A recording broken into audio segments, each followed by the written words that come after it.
Hey friends, Cherie here. Welcome back to the channel, Gardening at Home with Cherie. Well, today I'm going to bring you along as I start some flower seeds. I want to have some flowers growing indoors in my indoor garden as I do every year. And so I am just getting around to setting them up. I have designated 9 pots for flowers.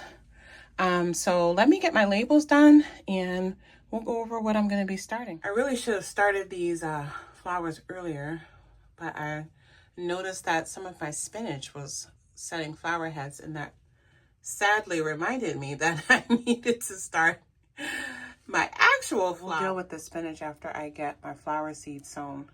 I want to make note of what varieties have already set flowers indoors. All right, so let's get started with our first flower seed. So first up we have this marigold variety. It says here it's 50 to 60 days, ruffled, fully double blooms, have a gilded appearance, and reach an impressive 2 to 5 inches across. Petals have a rich golden center, bordered in cadmium yellow. Plants are dwarf, just 6 to 8 inches tall, and 6 to 10 inches wide. This is one that I have grown the last couple years out in my garden. And I've shared them in videos. I've actually freeze dried some of the flowers as well. And again, if you've never seen a marigold seed, this is what they look like. And so, yeah.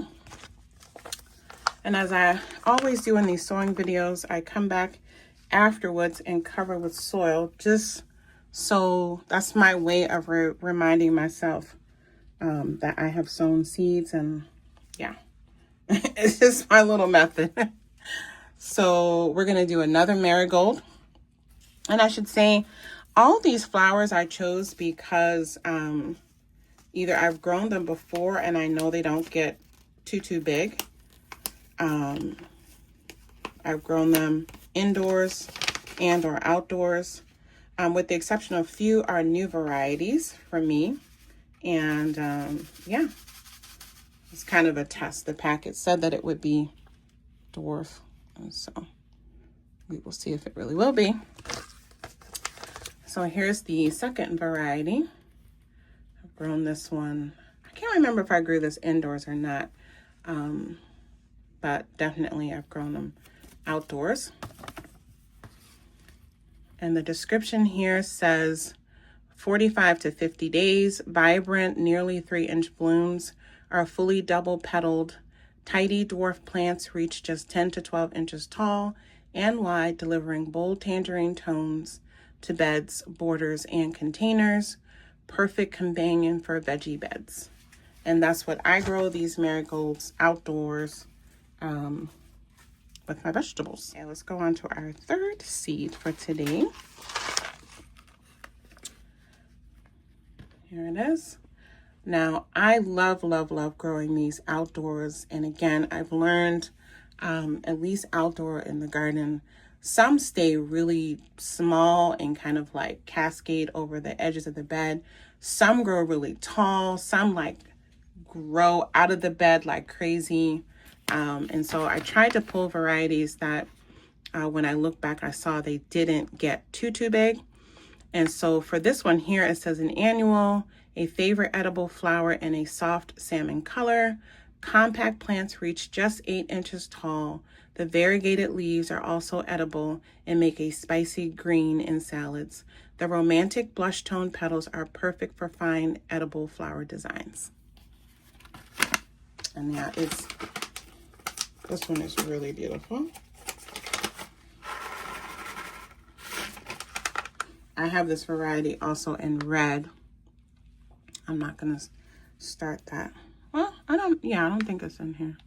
It might be. Oops, and I forgot to show you. This is what these seeds look like.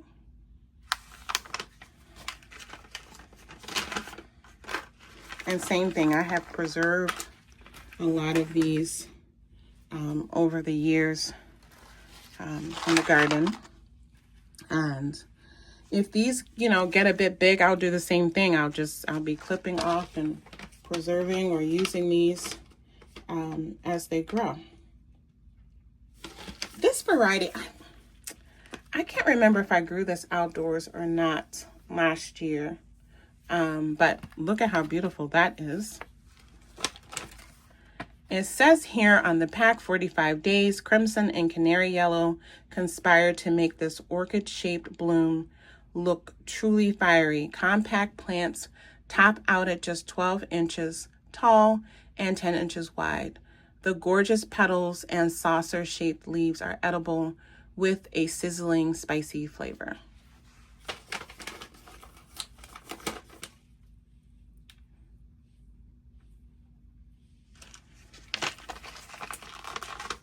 Okay, flower number 5.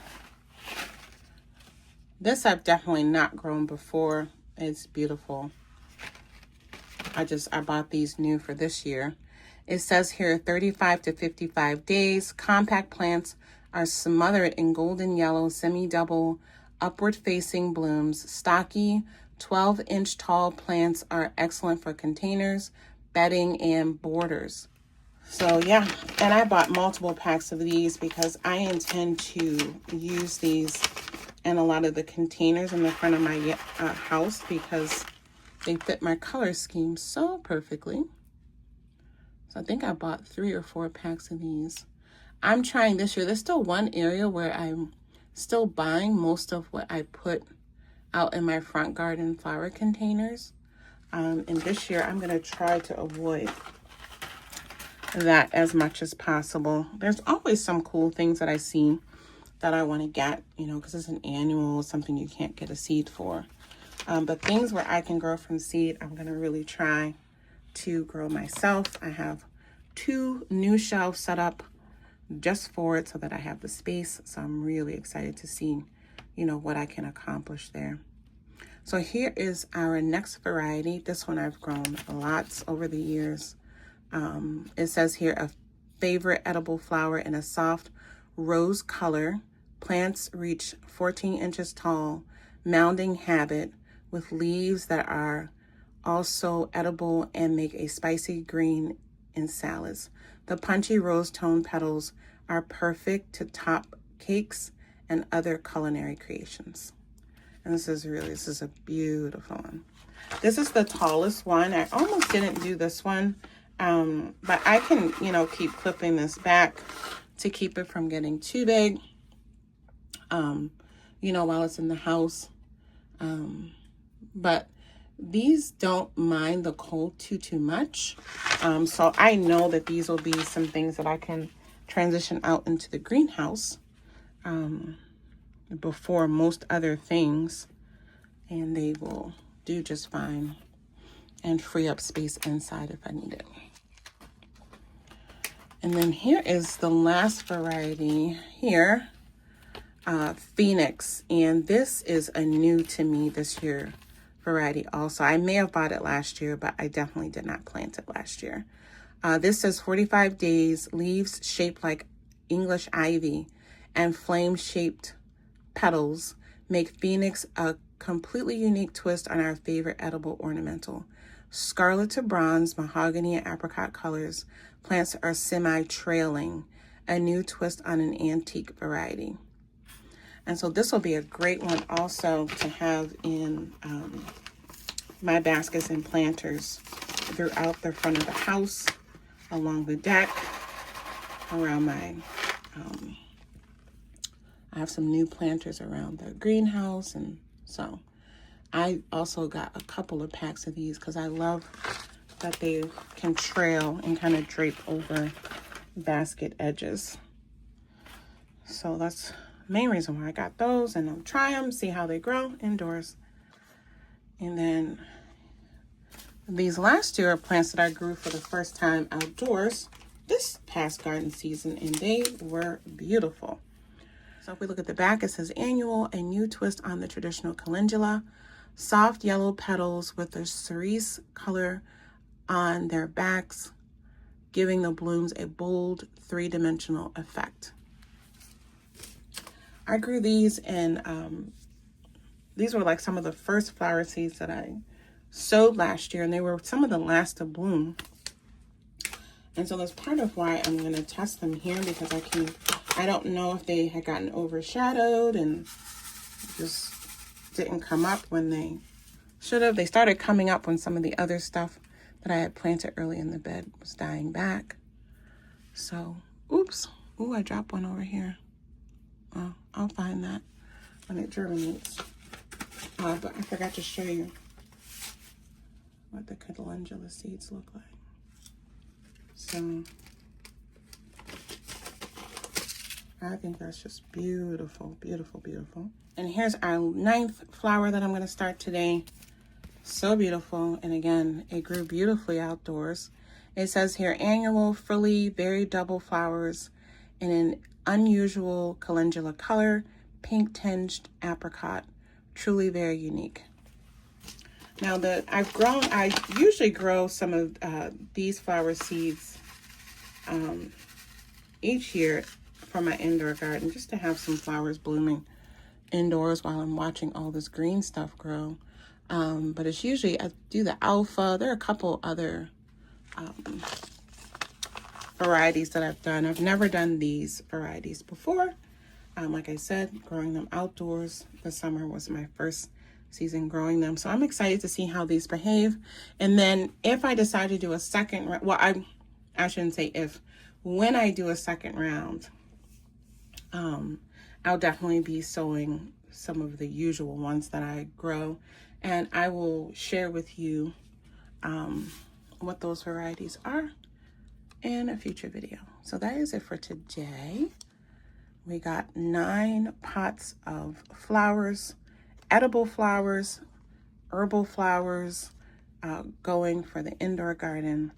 And yeah, I'm gonna get these covered with soil, put on the shelf, and I gotta move on to my next sowing for today. I'm not gonna film a lot of that because these are things that they're very slow germinating things that are for the outdoor garden actually. So we'll talk about them, you know, after they germinate maybe. I have a limited amount of time today, so a couple of things I just need to get them done as quickly as possible. And that means I want to have some music on and stay focused on what I'm doing, but I definitely will talk about them with you when they germinate or when I'm up potting them or when I'm transplanting them at some point. Yeah. Let me, before I go, actually give you a quick peek of a couple other things that have started to germinate that we have sown and shown you in previous videos. So I think tomorrow I'm going to harvest this French corn salad and get another tray sown, maybe in a day or two. I still have a lot of the other varieties of microgreens growing, and I started a bunch with you guys. I also started a bunch off camera. Here's an update on the onions. Got a lot more to sow, but these first 8 are all doing pretty well.